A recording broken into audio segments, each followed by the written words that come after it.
Tá deanúcht an tan chultúrlann tóca agus oscailte Naomh faoir cosla a ná eile tír fá Labhair tá sé dridte ach osclaíodh go hefagóil an sin ar an séú lá a bhí a Márta agus bhí drám fearhór a Labhair ar an lá bhí ihe go bhaint a gnne in sananatíon so osclaíodh go hefagóil ar an séú lá de bhí a Márta né Tamil fada a bheith lé leis agus a jeú hir háin well na bega an Shaws an siúd tá ré agus tá an pobl ar bís. Bhí tar bio ag an banóg sin ó Raidió na Gaeltachta ar an lá oscailte nach raibh? Bhí Labhair Linn ar an lá agus bhí siad na cruile beag a bhí Anya agus Damien hís studanálaigh taftú chláir sin agus a chur amach beag. Bhí rud eithcó raibh sin an rud an na muinithirí agus don na cóirliúí actual is dótha an chuid efagóil an lá agus bhí óráid ag na stúrthaí ar fad an ceithre acu sin na héan gabhart amach an rim nó céireann agus anín I chaite so leir man duine ar fad an buíthe agáil is dótha leis na muinithirí agus leis an phobal go háir as an faoin a léir siad ar an Proinsias. So bhí sin seo agus sin bhí Labhair a chruile beag bhí chultúrlann as an constant tír bhí daoine ó mBráithre Ard Mhacha an drama actual bhí chultúrlann as Alban a gnne agus bhí role Labhair Gaeilge na Halban in sananad agus bhí cór a gnne a bhí ceol in sa bhreathnis Cleamairí so bhí mu géirí go méo na teangacha ceiltethe go mór an tosaí ar an lá. So bhí sin bhí an cruile sin an agus níos fuidean an ní a bhí cruilú den chlár blas ceol ar BBC Raidió Cleamairí so the ard láginne agus mit strecht in é ach bu ar fad mar tá tíach go lucharach go an anad ar oscailte an phobal agus gohfuil an stohan an ringleid agus náisling a bhí aginne le deich méon gohfuil sé tíach anis cin féirithe agus gohfuil an náisling sin fér. Josh Gael dar nói an raibh ein podatóirí ahananta nó mór le rá ag an ócád? Ag an ócáid féin bhí an taire pobl in san sé chumdaí sin an taire Deirdre Hargy bhí si héan a Labhair mar sin an príomh airíthóir atá aginne ar an Bunscoil for much an takeíoch go deo as an rinn pobl agus an rinn cultúr alinne agus fáilíochta mar bhí orthú ribh sin agus formid an takeíoch go háir as an éire I Cillan nuair a bhí siise in san ró sin mar éire in san rinn áirithe so bhí Deirdre Hargy linne ar an lá bhí an tard fear héan bhí siise linn Cleamairí sin míle ceambal an Ard Mhacha agus sin bhí anadíthe an ón Críostaí Gaeilge cíhí na Gaeilge an leir ar san an Críostaí agus formid muoinú santasach ú sin Cleamairí bhí further maidan an ar san an rinn graíochta agus tradala agus formid muoinú tríd an Críostaí Athhaintrus don Bunscoil sin so bhí siise na Labhair istótha an an táneiste nó ag seaasta an táneiste agus sin bhí na muinithirí eile Linn Cleamairí mar hampla Gael Linn bhí an nó Cailín agus bhí drám mór Labhair as Gael Linn atá mar hananta in san Cleamairí agus réman ar ná atá gobar na Gael Linn tá mar stúrthóir agus mar ceithreach ar dhéanana chutha híon so bhí Gael Linn an Labhair bhí intahasoltach a Labhair Cleamairí agus rins drámaí eile. Okay, tá cúpla ceiste gom faoin ónad faoin Cultúrlann sa látáine agus a plán atá goibh amach an seo. Just ar bhaid leat beagání insint dom faoin bóiséis agus na céimeanna a bhí goibh chun teach go dtí an sáid seo? Well, no, hasan ar hús leis an cinúir conceap deich ninohin híimiid síos agus híimiid le chéile bhí coppla in breise a gin ag an am sin duine nachhfuil mar stúrthaí go fáil achatá go fáil páirte in annual agus bobbal na Gaeilge Ard Mhacha Anthony O'Donnell agus Gran na Gaeilge agus bhí an Cheshire agonius do hail she's le chéile carna planni le chéile agus formajan takiacht o dram and Yerkin tra hermuch plan gro le chéile agus an sin much leis an rin culture agus dubli much law agus a goal agus a goal leis mid agadish and na sé handi hermuch casgra le chéile so rin much na somni ar fad le gomeo an gra in warhana no gomeo sé in warhana mar gra na ní sin an clochas mór fáidrin suginne ach ar náide caifer an áte cinnneal oscailte agus a cinnneal a rachtail an clochas mór ar fáidrin suginne na an Gaeilge chun cin ar náide so bhí sin lig mar chuid den phláán a chuirmuid le chéile so tá plán ní deanta má thuganne don tréimh se cuaig bliana ar bhí sé oscailte nar a derm sa cuaig bliana sto go chuidte sin astáta nó bhí sé rin sin aginne bheith stéan san áit a bhád níos luúna seo ach go bhéir bí tan na plán sin aginne le gur féidir linn sin a ábairt seo má so chuirmuid na plán sin na chéile agus an sin an céad cén ala ná chuirste ar airigid ag éí teacht ar na Joontas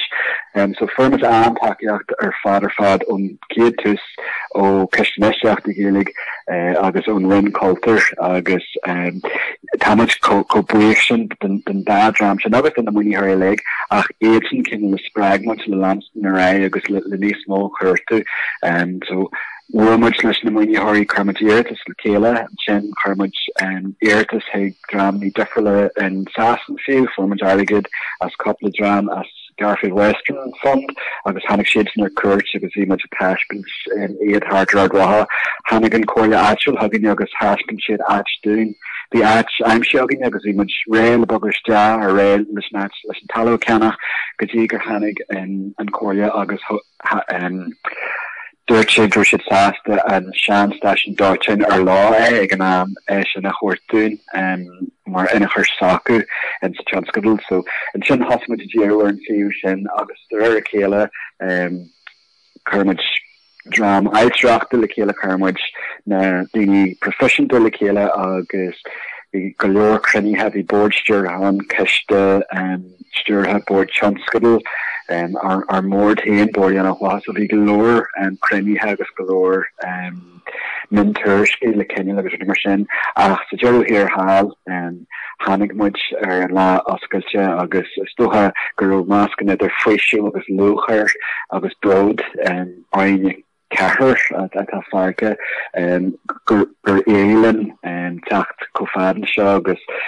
tan pobl ar fadtíh hir dún Cleamairí so tam a dú go mór leis an tús nervvés an nervvés na srénti tá aine mar choí fo lethir nar sin an agus nuir se sláán goráist agus an áit oscailt mars ceart. Tá gom ghfuil tú mar ifigach forbathe le Cairde Teo an libh sé Cairde Teo an Cultúrlann? Ní le Cairde Teo an Cultúrlann tá couple of dinges Cairde Teo buinte leis an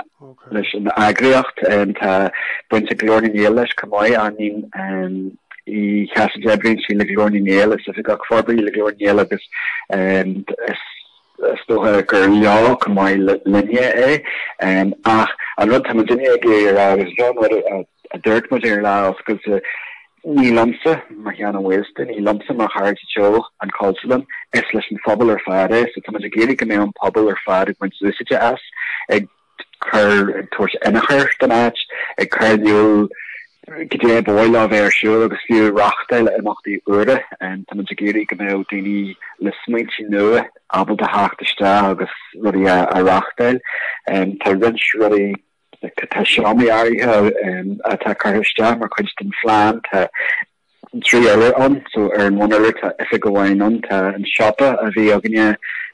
rubber seo tá an siopa baguriste agus níos mó agus stochan níos spáir níos mó rudí aimsíthe an siopa níos mó gráchaí ag chur airí ar fáil le Gaeilge áirithe so sin rud suppose tóú Taniste hannig as an Bunscoil ar fad bhfuil neart grochhéalaigh smaointe na ar an teanga sa tan siopa an tá airclann aganine tá cafe aganine tá cafe le hoscailt na bheits an ggéirchéim seo hart be me dabal de sin na oscailt den fphobal tá spas on the Cultúrlann, gur féidir le daoine teachta isteach leor a thógáil an shelf agus sí síos cup an cafe ó agus léamh an an céarna. Bhí sin táhacht a dúine go méo an pobl abal a theachta isteach agus just díoch Graham ail ar an áit mas míle tá seomraí range ar an bhn le Cleamairí sin ar an céadar an sa Labhair tá effigion so tá Gaelin go bheith loníthe an tá Cleamairí Ard Mhacha tá faoin Ard Mhacha le fad siad na go bheith an tá effigáin an bhfuil deasc na sealaíocht nó hot desk son nó deasc ní teo agus tá coppla grúpa inné tabla nó dasc a ail don blian so tá an áis an in san Cleamairí agus sin ar an géan nó ar an darna earlier tá spás all war an spás cógála spás seminar spás taismitas spás hana féin cé nach roach beidir seacht an Gaeilge sal carúna srénta a bhain hí cainsní aginine ar earlier an war hí rang yoga aginine Cleamairí so tá féidirachtaí an ar an earlier sin a spás puebli agus tá géirí go mé an public teachtaiste agus buint úsáide as so sin freigur inta mór ar an téis but ní le Cairde Teo an chultúrlann is leis an phobal ar fad is le pobl Ard Mhacha an chultúrlann agus ní fiúhain tá géirí go mé an áit oscail si a hangathe eile ar nós an litrana se tá go mór an tosaí an Ard Mhacha an Ruisias an fóilnis tá géirí an drám sin tá rint agri ar rint éachtaí deanta a gin rih seo leis na pobl éagsla atá an Ard Mhacha agus tá géirí carla sin mar hapla hanig duineiste an treid lehain agus dúirt go raibh bhí an fear céile ag fólam Gaeilge tá sé an rangna a bhí sé géirí rang an Spáis a chur fáil agus tá spéisio bhí ruí mar sin a Raidió Cleamairí go mé an áit seo mar cinne lá an duna cultúr ar fad agus na teanga ar fad agus an ilteangahas agus sin ar bóil linne chur an tosaí an Ard Mhacha. Louis tú Gaelin agus Lorning an bhfuil ifigí acu san organmh? Tá ifigí Gaelin tá má an tosaí agus beidir cean hefigí steise rac galanta ag arca má ag an Cultúrlann éon agus níos an bhfuil pectorí feici agus ach tá cudhór foiinniuí an so cudin sin ghfuil agus an smuinehí tíobh hir sin ó hí bhailteach de na go raibh an Gaeilge ag arca amach an tosaí agus bhí daoine ag arca rás ar an star so sin an smuinehí tíobh hir leis na foiinniuí ar fad crohann sé an solas tríomh an uirlig na ar fad bíon daoine istíons na seomraí éagsla agus bíon iontasart faoi cé có Gael is atá sé ar an taobhistí agus an effigatá Gaelin tá sé an tosaí tá foiinniuí móra an tá sé garca amach an tosaí tá effig ag glór ar tá dasc ag glór an san effig das na sealaíochta a tá garca amach ar mar Harlíonn sin sean a go bhé Gaelin nuair a céad hanig sé go Ard Mhacha tá trasna an bóthir so drafty seo ar fad go bheith loníthe is tíon snatch agus chuann sin go mór leis an éidireacht atá a gine ma Cairde Teo gur féidir níos mó Albert nó tá daoine an snatch bhaint sin níos fosa cóobair a chomórgu ná mar tá sé fá lethar mar bhí daoine scapi hartar an áit so bhí sé deach golóir dúhain cruníthe achtail agus tá go na leihan seo tá hanúir cinú arsúil ar Zoom agus ar na hap sin a tá sé rá níos fosa tá tú ag sí díach an acla duine caint agus léirí so tá éidirach sin a gine nes gur féidirlinn bula le chéile agus tá seomar bog a gine hústéir Cleamairí stocha gur chuma é marall an das ní sealaíochta denó cruniú príomhide í gur an spáis sin an so sin spás gur féidir linne teach le chéile agus rudí a phlé agus teachtar smuointí nua de tógraí a bheits muidir forbert an an seo. An Malain agurtí eile site san organmh nar Louis tú? Well, the Cleamairí Ard Mhacha tá sé san tábhachta dúine tá Cleamairí Ard Mhacha na armá reimers suppose luir le Ard Mhacha gcónaíad bíonn siad a gáil hart ar an dón ag chur an cinál sean tradition Celtach rud atá go fáil beo in Ard Mhacha agus an áitne eile Cumai mar hapla Clondalkin sin an ghfuil an grúpa sin an ar lean Jolin agus immer sin. So tá Cleamairí Ard Mhacha loníthe in sin origin Cumai. Tá sin táhacht a duine mar tá duine ag géirí imachtaí cinneal a chur hart ar na sean iltí ceiltecha hart ar bollig ar áiltine ar lunasa agus ar saoin. So de géad díú ar na sean iltí sin ar náon Ard Mhacha tá táhacht ar lei le Aon Mhacha an sean cinneal réú Críostaíocht an sean as réú Críostaíocht sin táhacht a drin agus tá an dá ard aglas Críostaíochta tá na ddíireach in Labhair. So tá gargin agin ar an gene no tá lef an gene no ard an gene agin agus tá rar galanta ar an dá ard aglas 180 view and den dá ard aglas. So tá sin tá a doing Cumai tá géirí rudí mar sinna Albert Cumai. So tá Cleamairí Ard Mhacha go bheith loníthe an Pébéirí Ard Mhacha ar na Pipers Club tá it's named more in Ard Mhacha tá coach work chultúrlann Chaitríona do wahan coach den Cruige agus nuair James an Cruige sto a kaintir an Seán Cruigan an Jai Gundi tá golódí Chaitríona as Condi Lou Cumai so tá Pébéirí Ard Mhacha frastal ar Cruige all fa, but be sin kin running hen Ard Mhacha agus be imachtaí acu rachtail in Ionach Mhacha hín. So tá ag dul go mór leis an kin co-Ebrú agus an kin mehallatá an mehalla crohuas dócha an lás na Gaeilge agus an lás an chultúr saghine. So sin an rud an clochas mór fáidín saghine sin an rud is mó tamidine géirí chur hantásaí an sanéan. So tá ag dul go mór le tús ceart a chur leis nabair. Okay, an níach cúpla ceistáil gom ní cumáine mé hiú bhád. Cé comhairle is a raibh sibh oscailte agus Norvaí orthu dúin sios leis an gánavíras? Well, osclaíodh an under an seola a bhí Márta agus an sinníime ag Aibreáin in Smith agus tótha bhí rins imachtaí ar siúil an ar ná Seacht na Gaeilge a bhí ann agus bhí na haon gréithe mar is a gachmhar Gaeilge so bhí glór imachtaí. Vi cum na céad amachtaí bhí aine chur cáil na bhí imach mór teile agine ag ggóir le glóirní néal, so bhí sin agraí agine agus bhí breis agus céad daoine chláir heile teacht si chláir a raibh ré bhí man tam an Labhair hort an Cumai, so bhí níos móna sin an ach bhí aine sin a chur cáil hocaí glóirní néal go raibh siad a gáil dearú chur le imachtaí sach go dtí go raibh sé an bhaidin dar an dógur an téiseach go raibh an its cultúr agus mar sin le dredgin so just dirt much dearach nor a hallamar sin like Virginia Gurgin Cumai no ni hokelin fannacht er could be rubber a tarlu like could be glory Chairde a Stormont no as London so very much in listen Kale as so Glock much listen Corlier so yeah dredge much natch better room oscail to Neil Southern Fiona room oscail to Jai Fla near the June actually reached sin an fa like few annual more bugcast boxy stuff in some hefigi mar Harlín sé vi de gober en sin sé get an la fiún wajin rev an oscail fi Harle hosin oscail hinna club agus vi few cur Charles le Céile ar je club an wajin sin so the ahan rod merger had down to the wire and so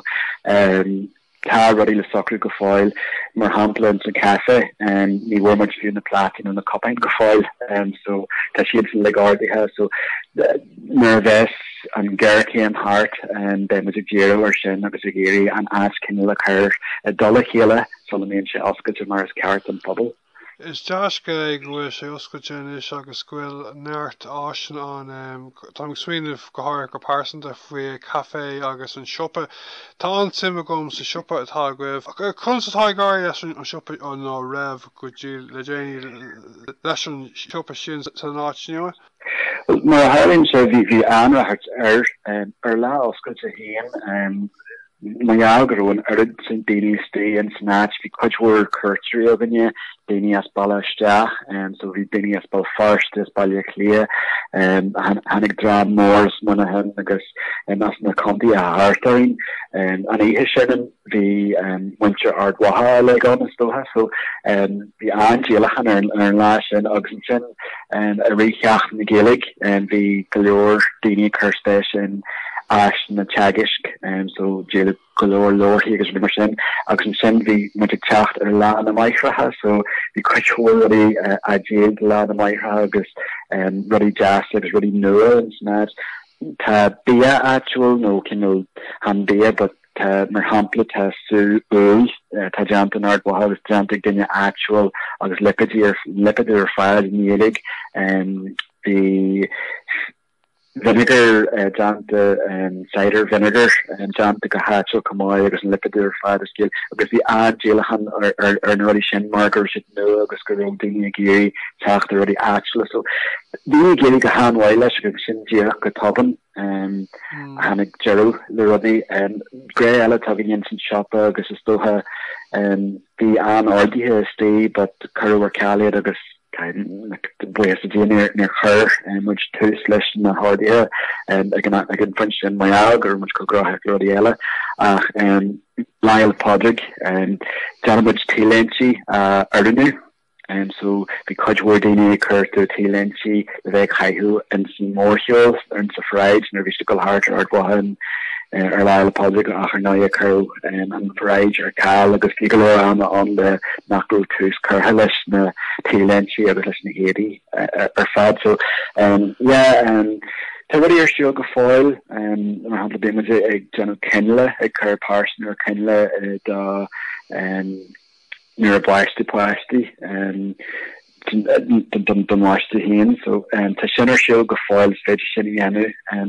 on walla so ta me January Nihil le rodi Kenya mar ata ernoya via Jero her le Rangini le Cartel Cora listen club Gaeilge ta rodi ari her stage yanu Zoom Tamagiri or January Nihil le rodi yanu tan hen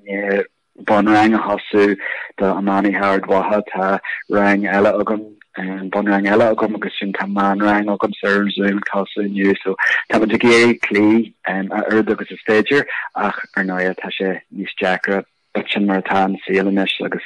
still had red fire na Westline Jewel agus gan Bellis a chance agus a bit Kempshire go and Sohir Fag go Harry Nadini's locally in Sohisha and go shades and slam so sin I suppose year agus Glacum Minch Gahella is Gahaman machine so Tamid Sas to Glacolish and Corish and listen at Gretchen agus Gerald Curl Lurodi or Flag Trebsha Louis two Gaeilge and Halban like two na Haglov Cain bunch atá a gwibh leis an teanga sin féidir rá? Tá muid léir le Gaeilge na Halban le Tamil fada tá anspéis go páirte dogamsa in sa Gaeilge agus rinne cursaí an sulmar ostig ar an scíhanach tá coppla inis Tamagiri an tanga a churchan cén agus an tangal sin an Gaeile tá idir ar dwaha agus era agus Alban and so Tamagiri and Kanga sin a da here agus a da hanga a chinol and Grey Ledger de aber na Bibri and Ardwaha na go Kanga Ledger Aku listen to Pibri and Alban Kyon in the Fed she small and Ardwaha na fella Pibri after William Kennedy so Tamagiri and Gresh and Orbich Ohima Tangaja and Tango na teanga ha go castle tá sé déach tá major gohfuil sinníos castle le Gaeilge alú fiú so is gré tá muid Géria Orbert in san amad agus cumáile sin codjin sé leis an cenneal mion sin an mion dúnta sin nachhfuil an Gaeilge fáil den na pobl fad and sé chundé current sé Gerald leis an mion sin mar sin an Kangal le Halban cumáid agus mar tá sonri agus mar tá le go minnic ag lehédí Linda Irvine and coach war den country Gaeilge na coachword in country Gaeilge and Alban take shade as tradition protestúnach so sin grey a chud linia stocha listen neon sin of rishu agus nis mo dini avalu hum na changa the feca nach biker titan in Gaeilge soganya the neonach changa so sin rodella grey ella a comparison the hen ta an dog in Gaeilge na Halaban so tam a geri Kirkan kin in Sinana agus Tamagiri Rangana Ianu Tamagiri Fella Arachta Agiri Kyo Kermaha vi Cleamairí Ard Mhacha vi breeds a Campbell on the Gaeilge Dora vi shades near Linya Lan Hoskilja agus Tasulogini Treach Fella William Kennedy agus Tree Felcha Ella Game and Kanga Shin award Nis Brunya agus award Nis Lidra Myaller. Is even Gael and having that Simagums Changa fashion. Holding me Linn Grave plan Grave cohort more Aina Quaka a core and pretty Valaka Shakaji on Forgative. Need Oilum Will and cohort Marsha Nish. And was she sure false Mar Flanagrave? Tad Mark Gafoil and Hammer Plan of Gafoil and Corha Carnarja good Tirach and the Harlan and Harik Mahasam and the National Hospitals. Capmuch Gameo and Tonad Ray Revan Nullig Mar Harlan say Cairde Teo Wod Mudamach as and Shana for the Yogan Revan Nullig and August Mudig Dul Lesh Gameo Mudig Bogwishta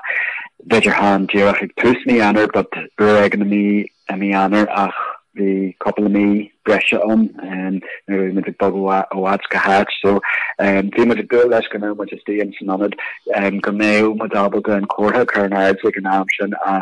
Rigmid Mahasam so at Bashan Le Carnards Gafoil and Faodraig of Bra Larnach and some Carnish to 3 Vala Hasjahan to Tamaj again Temple and more Shan Station Deutschen Avion so Vien Vishatawat and Station Deutschen Gershits and Abel the Chachter the Or Cantraha Gershe first go Rochtamaku or Caharagus or the Cantermagers so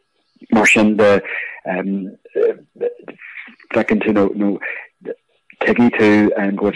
and action see with Tawata so Tasha Tawata doing you come white more bedini but bullish Jahagard Wahag Trump Jahagard Wahagus shouldn't care the Ekashid and Lar on the Agus Tasha Tawata doing you go Vekishid and Gaeilge and Agus Commercial and Gaelscoil a gunship Nanini Raidió in Gaeilge go arch on Dun Changa and August go Dulcom Kin the Janu trade in Changa so Tashin Tower in the Tower doing August Coláiste Mhacha in Waha Mhacha and Chopskiller Fad winning dog Chairde a bubble in Gaeilge August tackle your dini and in Márta on the Changa and Mhacha go and Osclaíodh August Cultúrlann and Coláiste August Mar Harla gas Bal first or handle agus a gas dara Tamag dual lesh Gameo na Grohiat agus Gaji Shaw few ta an and Takiach fights agus ta couple of cafe in Yakarnul doing Gerwailo Luganda Hanga Haver and be clar so Bay Chana Herga or na Grohiat ta heart or in Kamai so Karisha more listen Estoha Mar Crohishid and no first in Caru Gael Tachta and Tishin Crohiaku and the couple of Bloom agus Tamagiri and Grace and Orbit Kamai and Ardwaha Giri and Grohi Atlas Bragu Kamai Glacko Leshan Changa. Shingahintak, yeah. I guess holding by Green Graph then cohort top plan out you give kind of courses I guess actually on a war is Gahintak Captain you know. I guess okay here contracted row yeah and Agalev Derfinger Dragger to and Kesh Johanna thing go more or why that ein ra faoin flan beide ella atá gribh sa Cultúrlann Dolomín atá macrón má hagan deir leis an gána bhéras. Tá an ggéir go mór le díra túsa chur le ranganí sin rud mór me se dul leis nes tá spás jogin héan so beg a wad níos mó deis jogin a wad níos mó ranganí jogin ó heh Cairde Teo ó heh Facebook de fiú a méid déine atá Cairde an le Cairde Teo maiall go bhfuil an Cultúrlann oscailte tá si de chur spéisian san teang so heglan rangni an a rihan le rud na ro madabalta an a river seo cal splash so ag do go mór le sin tan na Baiste in sa Cleamairí ag do go mór le henoch délaachtail le few scanning, archer scanning, run really not juggling, really, in snatch or romwich, just below fedra, to cut war fedra, the ognya, the car, agus the forbity, or another tire shoe, lognya, gajisha, so tamad, do more of a coebru le kela come away, agus a chacht or sminchy nose, so, still hook a shinning pre-rud a bhí gaiist so gin with the géirí in a orbit agus mesh tá se oscailte just caiimiid still an aber so better go shot to listen over ach Thomas cos fast the sin and go well into sin go on